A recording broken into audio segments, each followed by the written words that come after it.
This is Almost There from Disney's Princess and the Frog.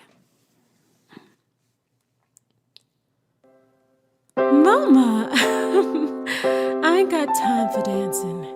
That's just gonna have to wait a while.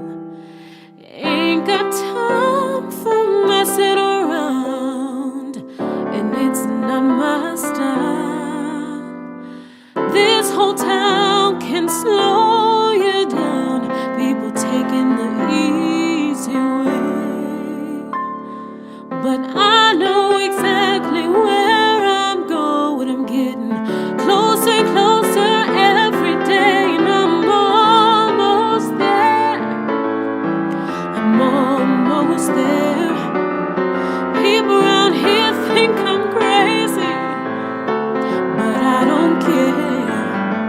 Trials and tribulations, I've had my share, but there ain't nothing gonna stop me now, 'cause I'm almost there.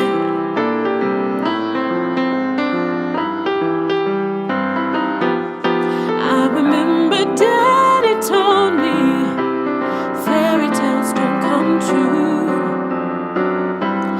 You gotta make it happen. It all depends on you. So I work real hard each and every day, and things for sure are going my way. Just doing what I do. Look out, boys, I'm coming through, and I'm almost there. I'm almost there. People gon' come here from everywhere, 'cause I'm almost there. I'm almost there.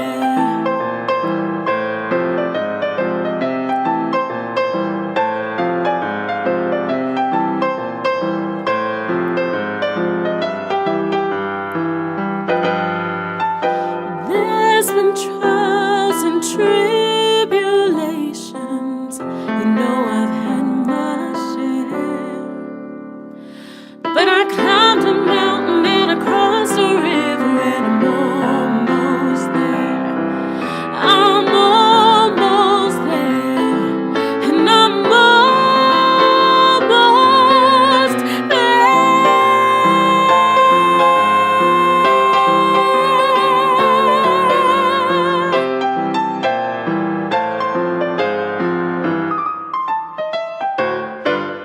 Hey everybody, welcome to Goots' Disney Pod. I'm Ray Goots, I'm your host. Today we are at Princess and the Frog. I almost fucked up that. We are at the end of the 2000s decade, and I'm here with Laneya Law Wiles. Laneya, how you doing? I'm doing fine, living a dream. Okay. Wait, which dream is that at this point? It's more like a nightmare, but Okay. I'm dealing with it. All right. Because I'm just like not sure what dream we're all living. I think it's Freddy Krueger's dream, more like it. I don't know whose dream. Yeah, it's ridiculous. Yeah, it's crazy. But Laneya, where are you? Since the pandemic started, have you done stand up? no, like literally right before the pandemic is when I ended. I've just been doing my own skits and stuff here and there in between, and I'm here today, but on your podcast. But no, and I also have been doing some writing. I did like writing of a script. Forget it. There's so many different things I've been doing in the meantime, like painting brooms. I learned how to ferment vegetables. Whatever. Like I was doing all kinds of random shit that I never have the time to do. So I was like, okay, I kind of needed the apocalypse so I could get a break. Me too. I'm writing more. I'm writing a horror movie right now. It's about a killer in the stand-up community. So it's about stand-up and horror. So, you know. Gotcha. Yeah, mine is a series that I'm writing. Oh, because yeah. It was a premise. It was an idea I had for years, but I like wrote things here and there. But now I just sat down, buckled down, and actually blasted it out at least. Yeah, I'm watching, because I don't watch any of the new sitcoms, but I want to write a few pilots. So I wanted to watch the new sitcoms, see what they're like. I watched AP Bio, which is trash, And then later tonight, I never saw Atlanta, so I'm gonna watch that. Yeah, I Is like that a good it. show? It's good. Mhm. Yeah. Okay. I agree. You need to check it out. I wonder I'm when watching. it come out again. I don't know. I think they have another season filmed, or maybe he was like, because I think he's kind of like Chappelle, where he takes his time. Hmm. Donald Glover, that is. So maybe he didn't film it yet. I don't know. I know Fargo's coming out with Chris Rock next week or 2 weeks or Oh, something, and that's the I same didn't know network. that. Yeah, he's playing like a crime boss, Chris Rock, Yeah. which is Yeah, I haven't had a chance yet to like try out this new scene like in the parks or anything yet. Mhm. And then some of the photos and everything that I see people using the same mic. They don't have masks or anything on. I'm like, that was what was getting us in trouble before this all started too. I remember getting sick from sharing that mic. Like this, you still didn't learn. No, they don't learn. I bring my own mic. Yeah, I hear you. I only did 2 shows so far, but I bring my own shit. I don't trust. How was some it? It was good. I mean, it was weird because I tried to joke about the and I'll talk about this in like a few months when I actually do this movie on the podcast. I wrote a bit about the how do the cars fuck in the movie Cars, because they Yeah. clearly try to like go on dates and stuff. Yeah. So it's like, and I did the bit and it didn't work at all. And I'm like, well, I don't ever have. I'm never. Where am I going to work on that joke? Because, right? No idea. Yeah, that's Just it. like, You try it once and it's like, well, I guess in 5 months I'll try it again. yeah, like I don't even know like the jokes and stuff that were fresh right before the pandemic. So I don't even know how those will do now. Like I'm still trying to piece together how I want to attack this, basically myself, you know? Yeah, because it's weird. I don't get it. Yeah, it's very, very weird. The city's weird. Before we get to you, I just want to let everybody know, Laneya is a very talented comedian, and she's also, you're an actress too, right? Yeah. Okay, have you, because I talked to some actresses this weekend, and I couldn't believe the shit going on. Have you, are you still looking to act? Have you auditioned for any acting since the pandemic?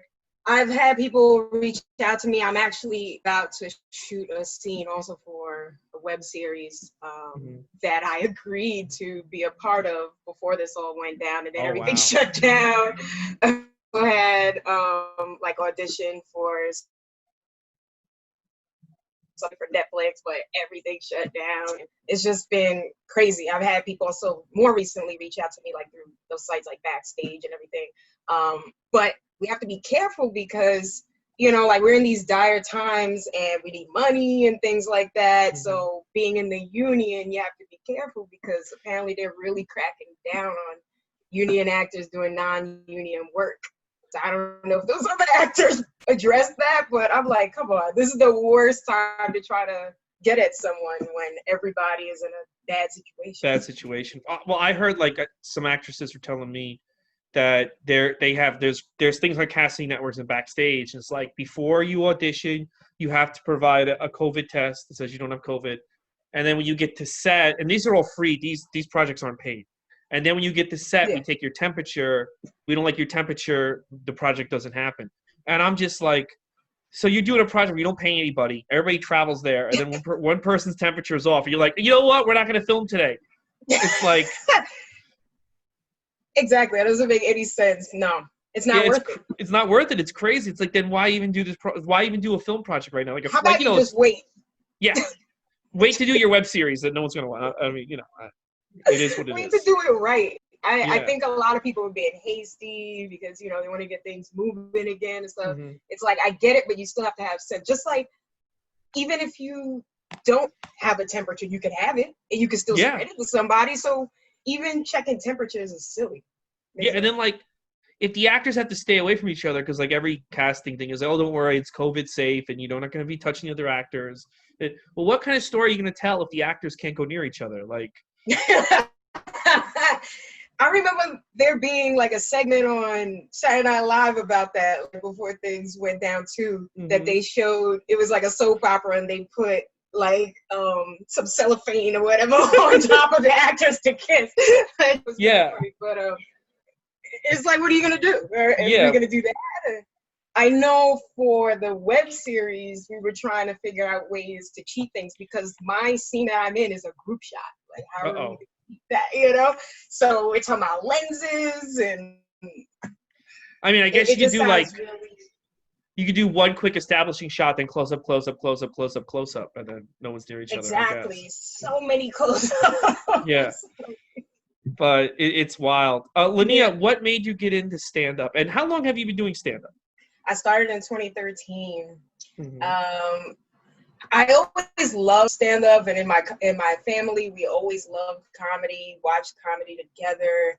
And just over the years, especially with my terrible dating experience and stuff in life, I was like, you know what? I started attending shows more avidly, and just to see if I could see myself up there, and I could. Another thing, back with just like acting, one of my other challenges that I had was I hated monologues, right? And I thought about it, I was like, in certain ways, monologues and being on stage doing stand-up are very similar in certain ways, and of course different in others.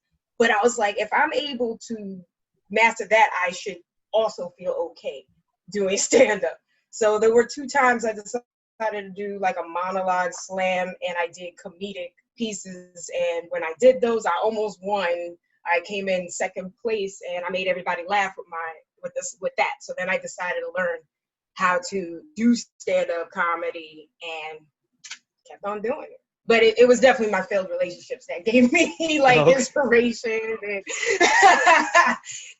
and just stupid people. Stupid people always inspired me to make jokes. Oh, so. Yeah. No, a lot of times when a girl has just like really outright disrespected me, I've gone and like wrote something, or like either it's a story, or I've started working out more. It's funny how like failed relationships can like inspire you to like work more. I almost feel like I need someone to break my heart right now so I could like do some more writing.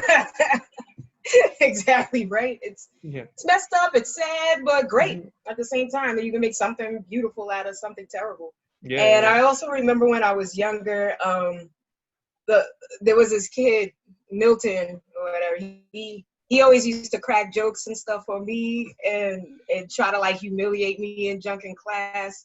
But then behind the scenes, he was sending me like little anonymous love notes and put a little chain and stuff in my locker. And I didn't know who it was until I figured out it was him. I was like, oh my God. But I went and asked my father, how do I like defend myself, like against this person? He taught me how to crack on him. So I ended up learning there too, little bits and pieces of how to do that, So did he get over you, or is he still into you, Velvet? I don't know. Well, no, I haven't spoken to him. He was like a little con artist and everything in training back then. Okay. And little junior Reapers back then too. Oh, Jesus, never mind. So yeah. I was about to say here, that reminds me, did you ever see Hey Arnold? Yeah. That reminds me of Helga and Arnold. He's like your Helga, because Helga was always mean to Arnold. No, I hated him. Okay. I hated him passionately, and he was trouble from a very early age. Very early age. Wow. Yeah. Sometimes you could tell. Sometimes like some kids are like, "No, you're already." Like I remember like my mom would be like, "Cause some teachers be hard on some kids." And my mom would be like, "You shouldn't be hard on them. They're still kids." And I'm like, "Nah, that kid's gonna be trash. It's already." Yeah. It's so weird. Like I still wonder how a parent gauges that. That has to be the most challenging part. Yeah. Knowing who needs, a more rigid way of being brought up or not, I don't know. Yeah, because some kids are just trash. But what was your childhood like? Yeah, he was one of them. He was one of them? Okay. He was one of them. I had a great childhood, supportive parents my whole life. Thankfully, I would say it wasn't until I went into school and stuff that shit went downhill. Like from there. It was like, oh, this is great. And then everyone else teaches you, all the lessons life teaches you and whatnot. Just like you're Latino, I'm Latina also, but being in certain atmospheres and stuff, they would always make me feel like I wasn't that, or that I wasn't Black enough, things like that. Okay. And I never experienced that in my own family, It wasn't until I actually saw my family and met them in Puerto Rico that I was like, oh, I do fit in with you guys, things like that. Yeah. It just sucks, like, how the thoughts people put in your head sometimes, you know? Yeah, no, especially, What were it's you so. about to say? Because you look like you were about to say. Well, yeah, hold. I was about to say it's so funny because like right now, and mainly it's people with kids are screaming like the kids need to go back to school because they need to be like around other people. And it's good for their social habits. And like I learned so many bad things, or I learned the wrong way to act in school more so than they did at home. And I'm like, do these kids really need to be around other kids and get sick and learn how to be assholes? It's true. It's like, okay, you learn how to socialize, then you learn a lot of terrible things too, being with all these other kids. You know, another thing I'll say, I would say it wasn't until I was in college till I really finally had female friends. Oh wow, that's like crazy. Real female friends. Yeah, like real ones. Because Where did you grow up? I had where I grew up in Long Island and Queens, like my whole life. And I went to school out in Hicksville, Trinity Lutheran and Holy Trinity, but I hated my high school experience so much that for years I lied and said I was homeschooled. Wow. Is in the high school was where they said to you you're not black enough, or was it somewhere else? It was in high school. Okay. In Trinity Lutheran, everything was fine. There were different kinds of children, Asian, everybody. Like I was exposed to different kinds. It wasn't until high school that people made me feel that way, you know? That's wild. But yeah, there was something else I was gonna say. Yeah, so I always a lot of times was with the guys because the guys, I guess, they would always joke and stuff. I just felt like they were having more fun during lunch, things like that. And I guess that obviously has influenced me also till today. I don't know, you know, like having more guy friends, you feel like more. I want to say like that made you feel better about being like jokey and shit. Because I know sometimes girls don't really joke around like that, like guys do. Yeah. Another thing, and I hate to say that, and I don't want to feel like I'm being anti-female because I'm not.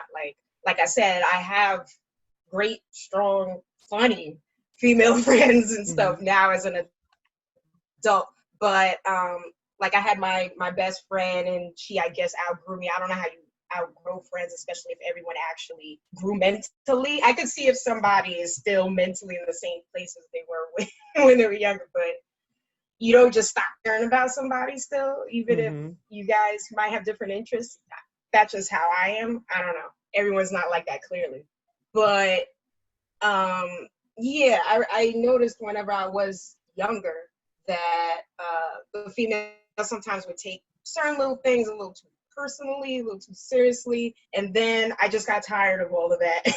And I sat at the boys' table, and I remember them looking at me like, "What are you doing here?" And I was like, "Hey, I sit here now."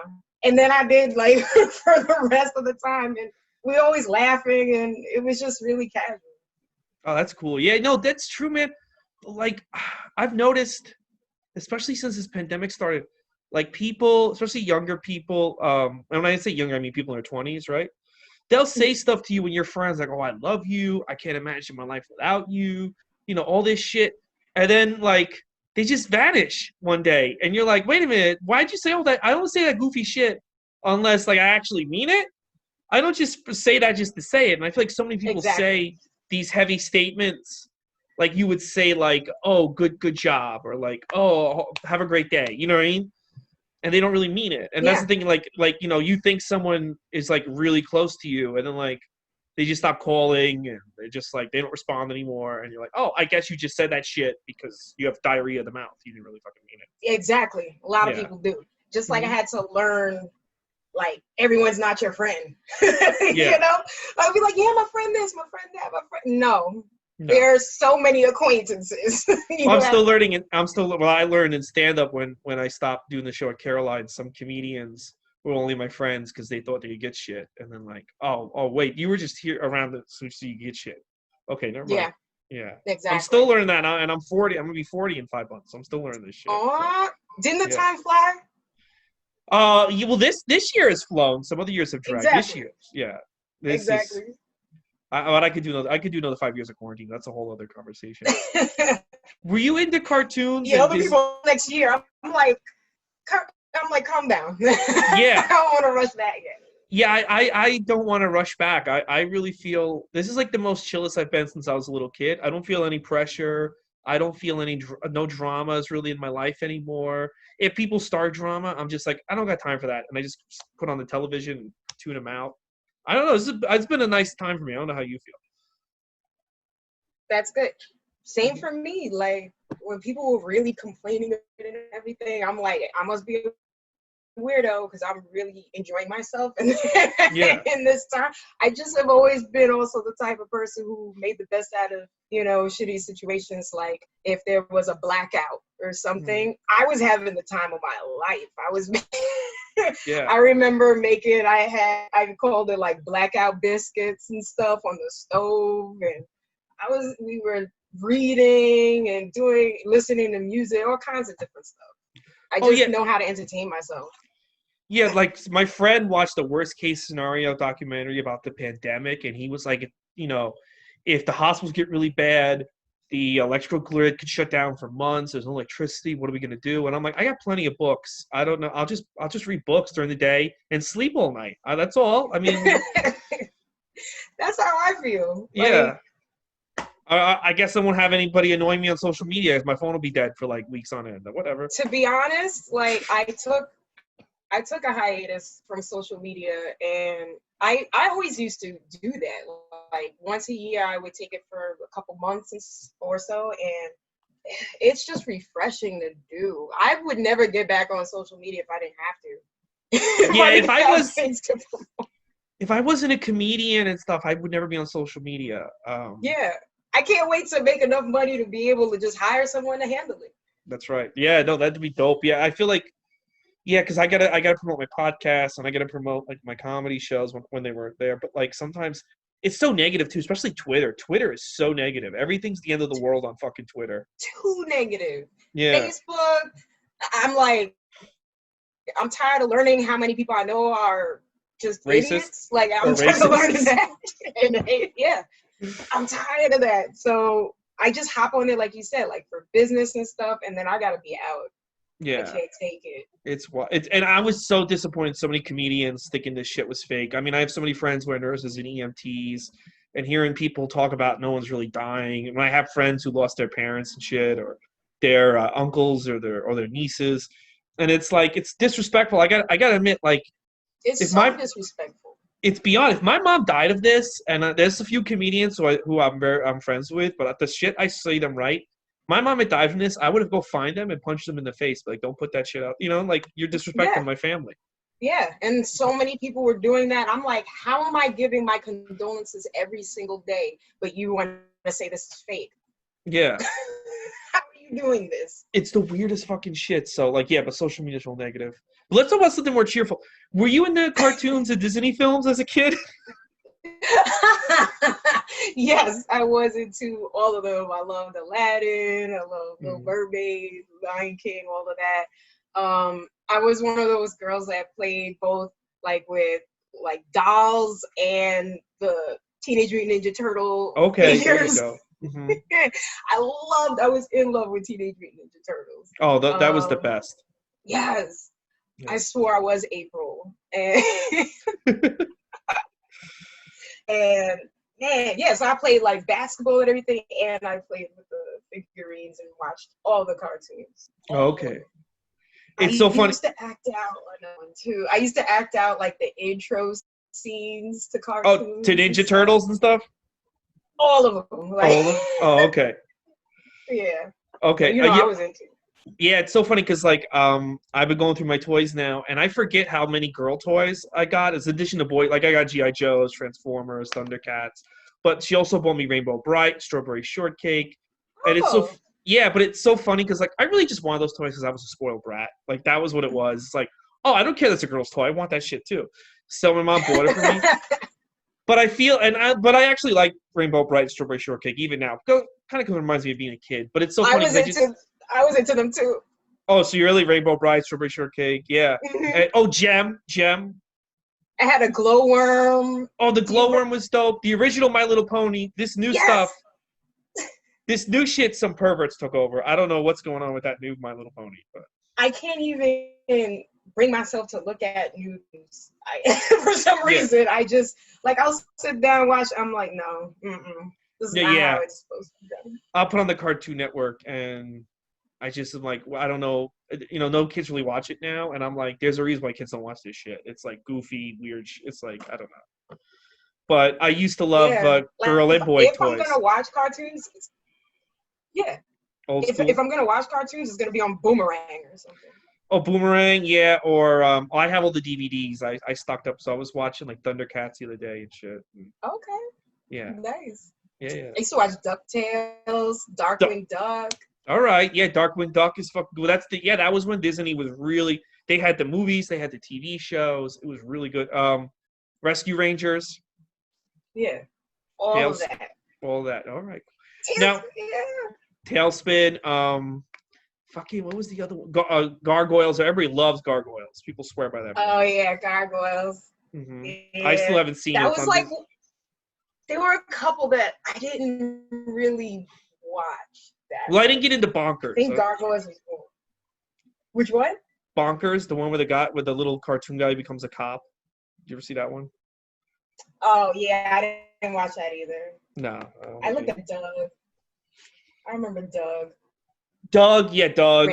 Well, I didn't have cable until 2000, so I didn't get into that stuff until like I was in my 20s. I remember being in and out of cable. Okay. Yeah, so I don't have a connection with like Rugrats or anything like that. Like that shit was after my time. But did you like Rugrats? I hear you. Mm-hmm. Rugrats was cool. Yeah. Yeah. It was cool. I would watch that too. It was alright. I kind of think like, I meet so many white girls in comedy. They remind me, even though I didn't really watch show that much, they do remind me of Angelica as a grown ass woman. And I kind of think they should do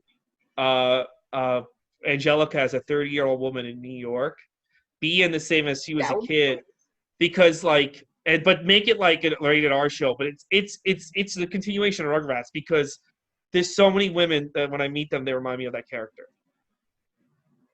I mean, that sounds like a funny premise. Like, maybe you should shoot it. I know. I should probably pitch it to Nickelodeon, put it on Comedy Central or some shit. Copyright, so nobody else could copy this or take this idea. Well, they own the character at Nickelodeon, so I have to go to them and be like, hey, I have this idea. Now, before you had done this podcast, had you ever seen The Princess and the Frog before this? I remember I watched it one time, but I didn't finish it. Okay. So I got to finish it this time. Oh, so you finished this time. Okay. So before we get it, because I got a lot of questions for you about this movie and about Disney in general, I just want to ask you, what did you think of the film? Okay, so overall, I like it. It's cool, but I feel the music could have been a bit more captivating. Like, if you think about it, they don't have any song that in mind you could think of right now. Like, sing the theme song, or like nothing comes to mind. So that bothered me. Well, Aladdin has their songs that you remember, like all the other ones do, except this movie. And I feel, if anything, it was a lost opportunity. I agree with you about this movie. Yeah, it's so funny because like getting ready for this podcast, I watched all the movies in a row from Snow White to this. And I was thinking I'm sitting here watching this movie, and I don't know if you saw who did the music, but this was like their first big, it's an all-black cast. That was the whole thing they kept saying. It's the first one with an all-black cast. After 79,000 years, we finally got to put a black person in these movies. And it's a white guy who wrote the music, Randy Newman, who wrote the Toy Story music. It's not even a black artist. And I'm just thinking to myself, like, how did they go through the 80s and the 70s? And no one at Disney was ever like, why don't we ask Ray Charles? Why don't we ask Stevie Wonder? Why don't we ask Whitney Houston? Why don't we ask Mariah Carey? Why don't we ask fucking New Edition? Why don't we ask Michael Jackson? I'm forgetting someone. Oh, Prince. They never thought to even ask any of these guys to write a song. And you do this movie, and you're like, we got an all-black cast. You go to a fat old white man to write all the music. It makes no sense. Yeah. I think at the end, I might have heard. I could be Neo, wrong. but Neo didn't write that song. Randy Newman wrote it for him. Yeah. Yeah, and even that makes sense, because like Neo, in my opinion, usually writes good songs. He's made so many hits, and I was like, even this song is Yeah. So that makes sense. That makes sense. Even like it's so funny because the Lion King, that's all Elton John and Hans Zimmer. But the funniest thing, what's the one thing you remember from The Lion King? Remember that music for sure. But do you remember like the opening thing? Ah, the data. Yeah. Okay. So you know how they came up with that? They had a bunch of African singers, and Hans Zimmer knew one guy. He's like, you got to be the main African singer, right? The guy was late, and they're about to record without him, and he comes in. He has all these excuses, and they go, all right, we're gonna record it. We don't have any time, and he belts out that without telling anybody. He just makes that up on his own. That whole thing, and they're like, keep it, perfect, you're done, good. And it's like that thing is like iconic to Disney, and just this African dude who's probably drunk made it up. Why would you not be like, maybe we should use more African artists? I don't know, you know. It's weird to me. Yeah. Mm-hmm. It is. Yeah. So that was the biggest thing that I noticed. I'm like, I can rattle off an Aladdin song, I could rattle off, but I can't think of a Princess and the Frog song at all. No, I know. Like, I watched it last night to get ready, and the one that stays in my head is Almost There, the one where she's talking about opening up a restaurant, which I feel bad for her because, about 50 years she's about to have to shut that shit down because of COVID. But for real.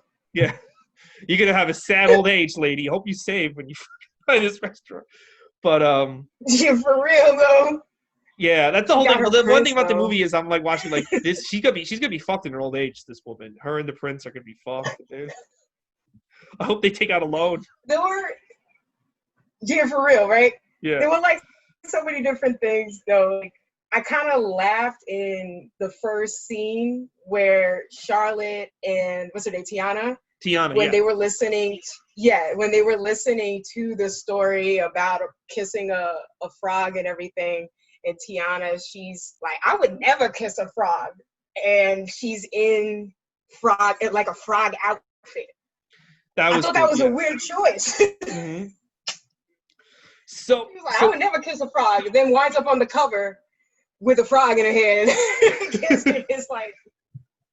Well, I think they tried to like subvert expectations because I think the classic story, I haven't read this fairy tale since I was like 2 or 3, but I think it's a woman finds a frog, kisses it, and becomes a prince.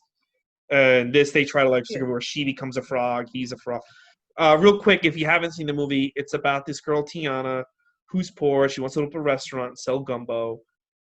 She gets denied to get the building she wants because 2 old white dudes decide to sell it to, I guess, other white dudes. I guess, was that the implication? Right? Basically, it's like, I have the money. Now we're gonna sell it to some white guy. They're paying it in cash. Yeah. She was trying to get a mortgage, got denied. They're paying all in cash, so. Yeah. Yep. Another thing that stood out to me, I was like, wait a minute. Okay, out of like all the Disney princesses and stuff, the black woman really had to work for it. You know what I'm saying? Yeah, she had to work 2 jobs. She had to work 2 jobs. She became a frog, went back to being human and stuff. Finally, her dream came true. Like, damn, what a way to reflect being, black and everything in America. I was like, good Disney. Yeah, no, that's true. She did have to work. But do you know the one thing that kind of gets me about the movie? I don't know if it gets you, and a lot of people have criticized it over the years, is that like, all right, finally have a black princess. Belle gets to wear all these fancy dresses. Ariel gets to wear all these fancy dresses. Pocahontas basically is half naked the whole movie. And this chick, a very pretty like character model, animation model, but she spends 90% of the movie as a frog. In exactly. That was gonna be definitely my next point. I was like, damn, even animated, we're struggling. Yeah. Like, why are we struggling? Like, it's like, I really thought like, oh, this movie, because I didn't realize how non-black these movies were until I watched it, because they pat themselves in the back about Lion King, and I think even like Tarzan, they kind of pat themselves in the back. But Lion King has an all-white cast except for Benson, who plays the little Rafifi. Is that the monkey? As well as you figure James Earl Jones. James Earl Jones. I always forget about that. Yeah, Simba. Yeah. But everyone else is white in Lion King. Even though on the play, the Broadway play, it's all black actors, but everybody's white in the movie. So like, and then the same thing with Tarzan. Everyone's white in that movie, including Tarzan. And so I thought like, oh, they're going to try to make up for it and really tell a story about black, because they've never really, they're about to do a second movie about Chinese culture, right? Next year. And with Mulan, they've done stories about Arabian culture, Native American culture, but they've never done a story about black culture in the United States. And there's so much, especially with a musical, there's so much to pull from. And with the animation and with all the knowledge they have, and like, why would you not all these years like do a movie about like black people in the 60s or black people in the 70s, you know, in America, right? Yeah. Like there's so much, and I thought like this is the movie they're going to do that. They're going to actually talk about like black culture like in the 30s or whatever, the 20s. And then they're just back into like a magical swamp. Like there's nothing about black culture. You know? Like, how is it even in fantasies? Like we're struggling, and yeah, and I thought for terrible. certain the prince, because again, I'm just assuming based on like the pictures I see, I thought the prince was gonna be like a African prince, like Eddie Murphy or something. Like I thought, and then it's just, isn't he like, he's like West Indian, right? Or he's like Asian or something? I was very interested. They said Prince Naveen of Maldonia. So Maldonia is like a fake made up place. And I think it's supposed to be like a mixture of two different cultures and stuff. That's why you can't really peg where he might actually be from. Yeah. And it's like, why not just make that dude African? Like, I don't understand why he had to be like some weird. Is he from the land that becomes Agrabah eventually? Like, is he like Aladdin? Exactly, right? It's like, no, because he knows French a little bit. I don't know, man. I don't know. Yeah, it's like, yeah, he's just something. Like, I don't like. Look, we gave you a black princess. Just calm down, relax. That was so lazy. Yeah. Because when he shows up, I'm like, well, this can't be the prince. Because I thought, like, this movie, like, you know, I thought, well, it's going to be an all-black cast. And it's like, no, this guy's the fucking lead, and he looks like Aladdin. So, like... Yeah. Yeah. Yeah, he almost looked like my boyfriend, but not really. That's right. He does. Damn. If you want to stalk Laneya, look up her boyfriend after this on Instagram, and you will see that he is the prince and princess. You guys could be in the remake, the live-action one. We'll only take a prince. Yeah. Can we talk about how thirsty Charlotte was, though? Oh, Charlotte's very thirsty, the little white girl. She was really thirsty. She was willing to marry, but she just really wanted money. That's all she wanted. She was. It was definitely a movie about like showing Black struggle, and because she was always like, oh, you gotta do hard work to get you know your fantasies and stuff to come true. But meanwhile, her best friend Charlotte was born into money. Mm-hmm. She just was like, it was just white privilege all around the whole time. And she throws a party. She's gonna get a husband at the party. That's it. Exactly. That's it. Yeah. That's it. All my dreams come true, babe. That's it. And notice she was more of a princess in the way that she dressed and everything than the actual Disney princess. Yeah, than the actual Disney princess. And then the other thing too is that jumping ahead, I want to talk more about the swamp. But like, what's her name? I'm sorry, I should know this more. Tiana and the prince decide they love each other and they want to get married, and then they don't automatically become humans again. They have to go get married in a swamp with a crusty old lady marrying them. The minute Belle's like, I want to jump your bones, beast, he becomes a human. Everyone else becomes human. They go out for a 5-star meal. The black princess has to like plan her wedding. I don't even know how they afforded the wedding. It has to plan the wedding in a swamp, invite over the raccoons and the snakes and shit. Couldn't even have her family there because. And they gave her a broke prince too. Yeah, he was broke. He had no money. Beast did not lose his money. Beast still had that money. Exactly. And he got his looks back or whatever. He's fine. Like, it's crazy. And then they have to like. One it took so long for her to become a human. I was like, that's fucked up. A wedding doesn't take a day. So they were like frogs for like at least like 6 months planning the wedding. That's what I'm thinking of too. Like in Aladdin, you figure he was like a regular thief, like a little street criminal, and then he became one. So I'm like, what are you trying to do with the people of color that are royalty? Yeah. Disney. Yeah, no, it's true. It's true. It's kind of weird. Yeah, it's kind of weird. What did you think of the happy alligator, the crocodile who like wanted to become a jazz musician, and he kind of helps them on their journey in the swamp to find the swamp hag? What did you think of that character? I know he just wanted to play like the trumpet and everything. Mm-hmm. I thought he was weird. He was all right. I didn't have much like thought about him, to be honest. Yeah, no, he was kind of also, I watched this in April. Again, I watched these movies ahead of time to see like who would be a good guest. And then I watch them again the night before I record. But I forgot about that Firefly. I didn't realize the Firefly's in the movie so much. Yeah, I was like, this dude is bugging. But I did think it was sweet when, he Died. passed away and became a star. I thought that was nice. That was that one little moment, The one character I liked, and I don't know if you can see behind me, but I actually pointed the camera. No, the other way. No, you can't really see it. The one character, my favorite character in the movie, and I actually own like a little figure of him, is the villain, Dr. Fauci. Okay. Did you like the villain? I thought the villain was I thought the villain deserved a better movie. Shadow Man, yeah. Shadow Man. Mm-hmm. I liked him. I liked to hate him. Yeah. Capturing the blood and stuff. I'm like, that's terrible. Like, yeah. But Shadow Man, he was a worthy villain. Yeah, he was good. I feel like he deserved a better movie. I also love that actor, Keith David, who played him. Do you know the actor Keith David? Oh my God, Keith David. Oh my God, how did I not recognize that? I've worked with him before. Oh, you did? How is he nice. In real life? He is a sweetheart. Wow, I love his voice. Yeah, the last time I saw him was when I was like trying to support my mentor when he was doing a Broadway play, and he was there and we like caught up and everything. But he's very nice dude.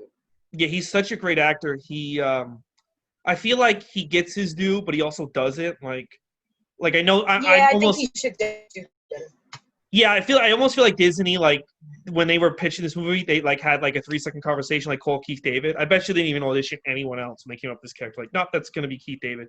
But like, I also feel like everyone knows who he is, but not everybody knows who he is. You know what I'm saying? Exactly. Like everyone's like, oh, that's that dude. Exactly. He's all around, but you sometimes don't know his name or something. And it's like he's worked on so much. And it was great to hear him sing. I didn't know he could sing. So that was badass. Maybe he had a coach, because sometimes like with those projects they have a coach for the project and stuff to help certain actors. Who knows? I don't know. Maybe he already did know how to sing. Now, have you ever sang? Because I know you're an actress and a comedian, but yeah, I used to sing. Oh, you did? I used to sing. So you did everything. I say I traded notes for jokes. That's what okay. And you hold on, I was about to ask, have you ever done a voiceover, like in a cartoon or anything? Have you ever done any work like this? I used to do voiceover work. I've done radio spots and stuff. First of all, like I started acting when I was 4 professionally. Wow, okay. Yeah, so I've done it all. Like everything you can imagine.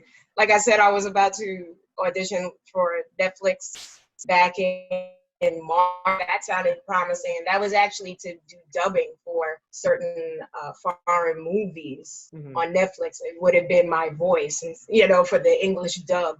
So that would have been dope. So I hope I get a gig like that, coming out of the pandemic. That would be beautiful. Other than that, I've done like radio commercials for like AT&T.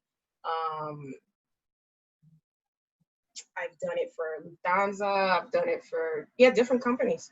And then I also for certain movies I also did looping, like what they call looping, and that is fun.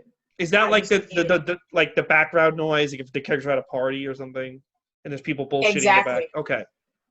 Exactly. If you look at Brooklyn's Finest, if Don Cheadle goes into a room where they're like partying and everything, and you'll hear my voice. I'm trying to remember what the character's name is. Hey Tango. That's what I say. Oh, you say that? Hey Tango? My voice say that. Yeah.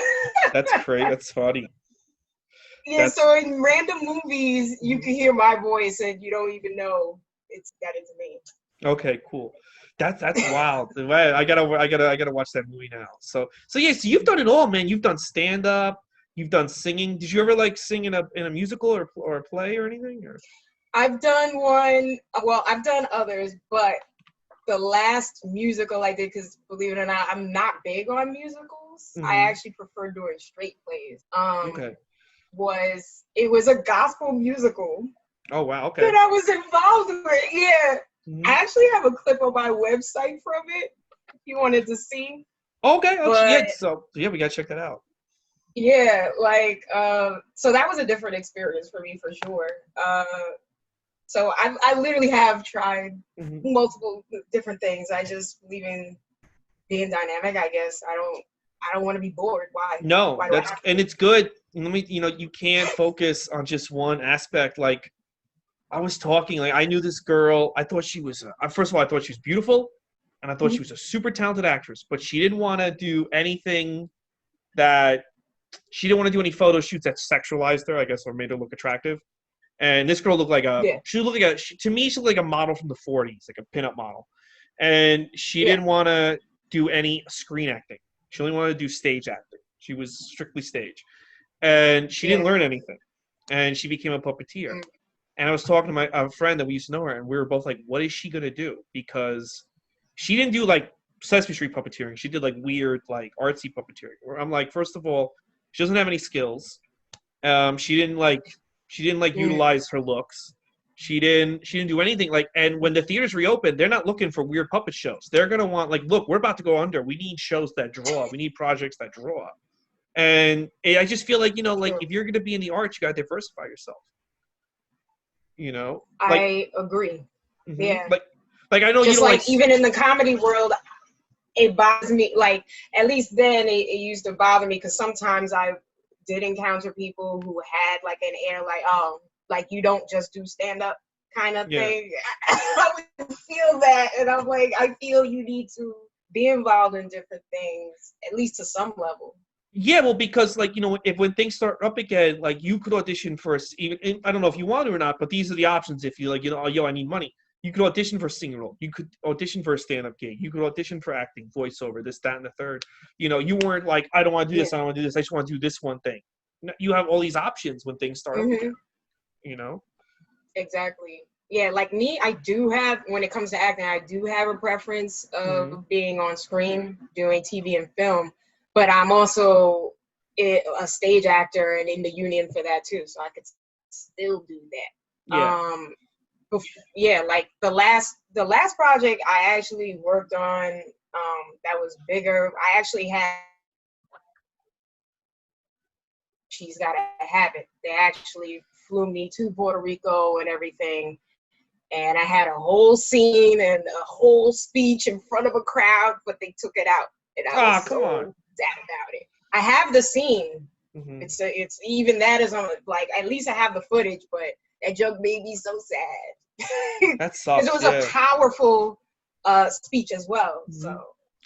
So I want to ask you some more questions about Disney overall in this movie and stuff like that, because I really did a lot of getting ready for this project. I had a lot of thoughts, and I have a lot of things, and even like what happened with George Floyd and the riots and people that don't understand. I want to ask you a few questions because this, and I'll get to where my thoughts are leading me. When you were a kid, like when you were younger, and you would go see Aladdin or Snow White or what have you, would you ever be like, how come there's no? Would you ever think or be upset there were no princesses that were African American or Black or Latino, or you didn't give a shit? You were like, I'm just happy to see Ariel show up and turn up. It's weird. I don't feel like I really thought about it like when I was really, really young. Like I really didn't think about it that much. And I think another reason maybe why I didn't was because like my mom, she would buy me dolls that also were of color and stuff. So maybe I didn't get to feel that lack to the fullest extent. So in her making sure those things were present, it like was the compensation for that. So, but then there was, of course, a point that I did realize. I'm like, oh, Jasmine, she's brown like me, you know, and that seemed cool too, to finally see that also on screen. So of course I thought I was Jasmine when that came out. And so that's pretty much what my experience was. Okay. Like when I was younger, I didn't really think about it too much, and it wasn't until I started getting a little older. Yeah, because my whole thing is like, so they did make. Now, have you ever seen, or did anyone you know ever seen Song of the South? No. Okay, you know the movie, right? Yes. Okay.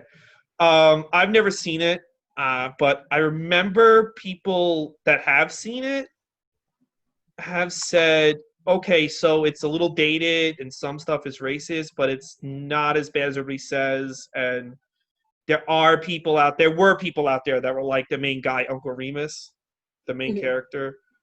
He's the black man who tells everyone stories. I forget what it's. But my whole thing was, and the stories he told were like told in black culture back in like, I don't know, 1900 or some shit. I don't know. But the thing that's weird to me with Disney is that, like, say they do that one movie and there's shit there that's problematic and wrong, and they bury it. They don't let anyone see it. But then they never really like look at like black culture at any point, 50, 60. I mean, remember, they start this shit in 39. And, you know, Mickey Mouse is in 28, and they never like fucking take a look and like, maybe we should make a movie about, you know, jazz or black culture or hip hop culture or Motown. They just never go near that. And it's like, you bury the one thing you did about a certain time in black history, but you never make up for it. And that to me is like really weird. Look, now that we're up to 2020, and I just feel like in the 90s, when everybody was like into them, if they like met up with Prince or Michael Jackson and said, we want to make a movie about the 60s, we want this character, you know, like a black girl that like was growing up in like, I don't know, Brooklyn or something, and we want this, that, and the third, and they collaborated. They made a musical just as good as Beauty and the Beast or Aladdin. I kind of feel like the generation that we grew up would have a better, because these movies give you an understanding of what cultures that you're not associated with are going through. And I don't know. Do you think it would have made a positive impact on culture? Or do you think it just would have went in and out if they did? Of course, I will tell you firsthand from all these years being in the industry and everything. We were always told that a movie that focuses on a person of color, especially black, was not profitable. That's what I was told my whole life. Yeah. So that's why. Yeah. Well, they were like, we don't want to see an all black cast. We don't want to see, you know, your main protagonist. Well, so people said it to you out loud in the industry. What'd you say? People said it to you out loud in the industry? Yeah. Wow, that's insane. Yeah. Yeah. Yeah, and there were just different standards and everything. Like whenever I was younger, I would go to auditions and I would see that they would audition the white kids first for particular roles, and then they would audition people who looked like me. Yeah. Like, yeah, that's so I saw it. Believe it or not, like that was basically like the first racism and bias that I did experience was in the entertainment industry. Yeah, and you know, like that's why, like to me, like I really feel like you grew up in the 80s, right? Like I did, or you? Okay. 80s baby, yeah. 80s baby. Okay. So when I was a kid, on a Thursday night, it would be Cosby Show, Different World, Cheers, and then Family Ties.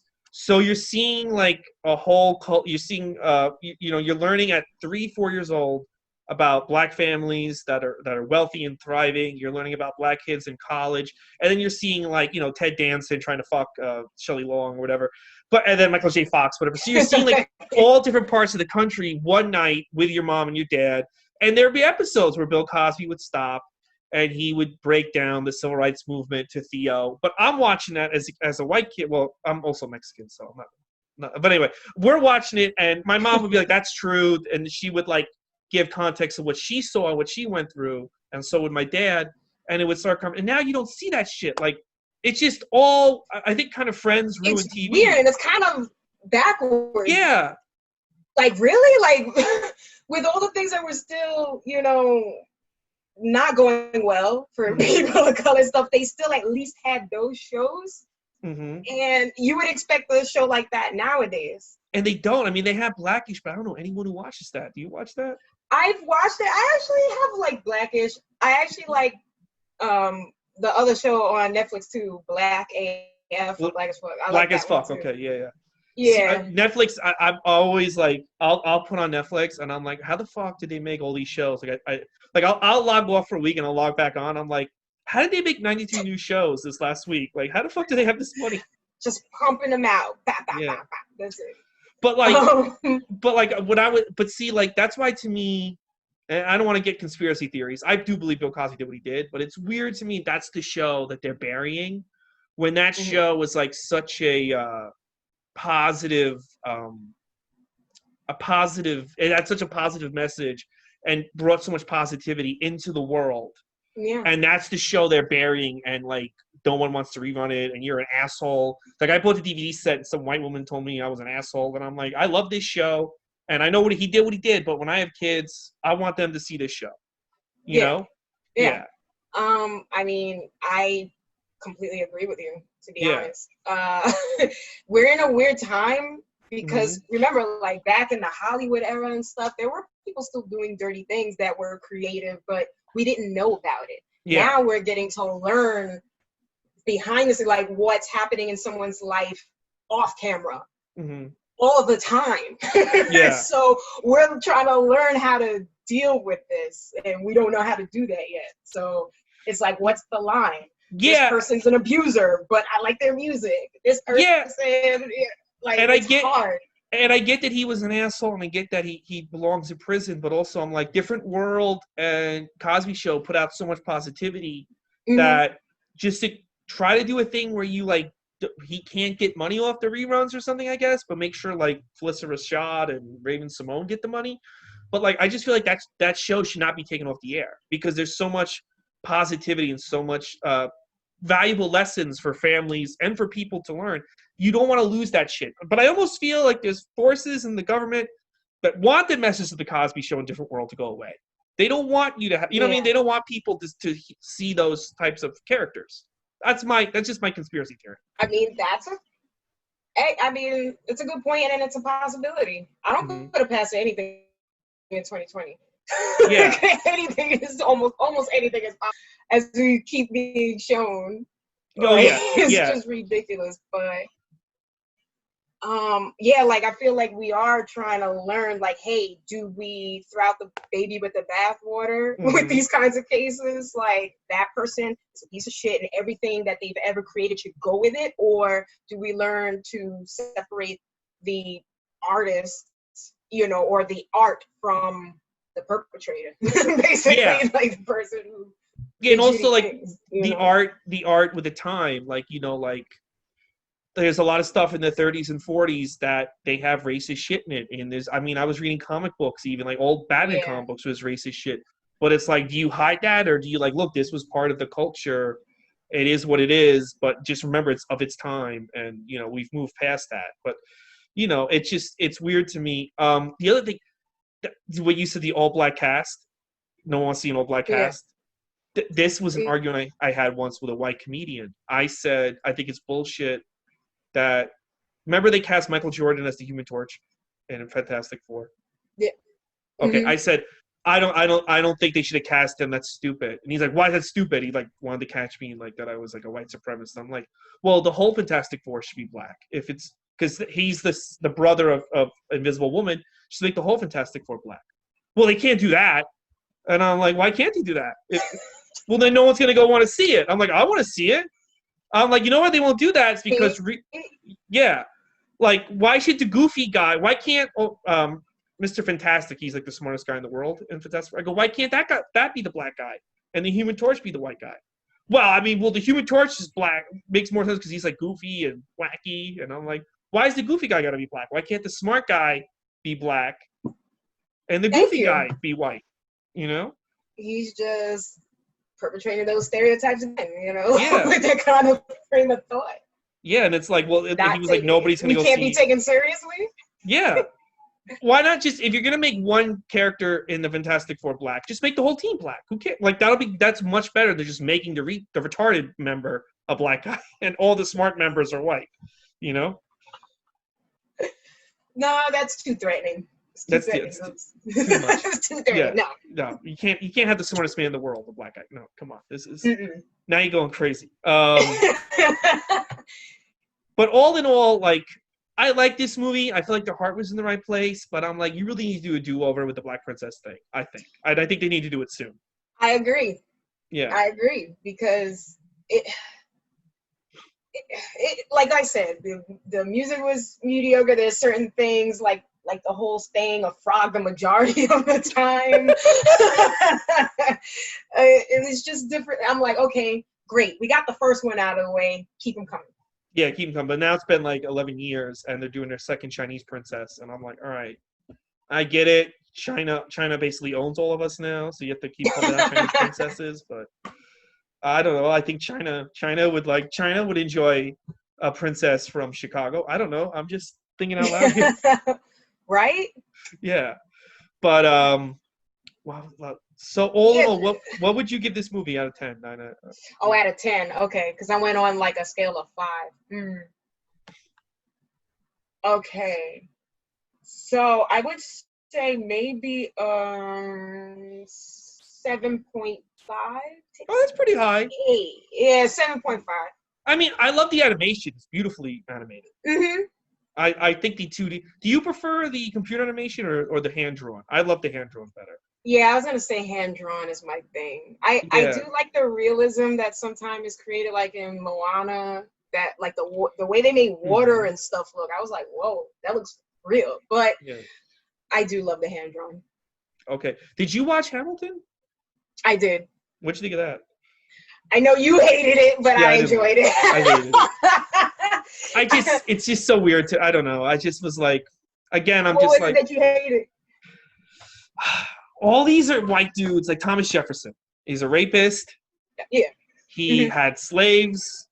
Look, I know, like, you know, he did a lot of shit that led us to where we are today. But where we are today fucking sucks anyway. But we're not even into. So he rapist, had slaves, but then you cast a dude who has all this swag, and he almost kind of remind me of like this badass like version of Prince as Thomas Jefferson. And I'm like, because that to me, I just feel like people now are gonna have in their head that Thomas Jefferson was like that. I mean, he's probably a stuffy, uppity white guy who was like, yes, where's my slave? I don't know. You know, you get my point? Yeah. And it's like there's people in history that should be propped up and made to look cooler than they actually were or are. And I don't think Thomas Jefferson is one of them, you know? Yeah. Like, it's weird. Like, even with, like, Hamilton himself, I did, like, look into things. He was against the thing with slavery, but he was very flip-floppy in his ways. Yeah. Because, you know, other people, it's like other people are doing it, so he would still try to cater to them, even though he was against slavery because of what he saw also growing up. And I sometimes just try to also separate, let's say, the play itself or how it was put together versus how things might have played out. And for the work itself, I really enjoy it. And I also get, from an actor standpoint, why this kind of thing was done.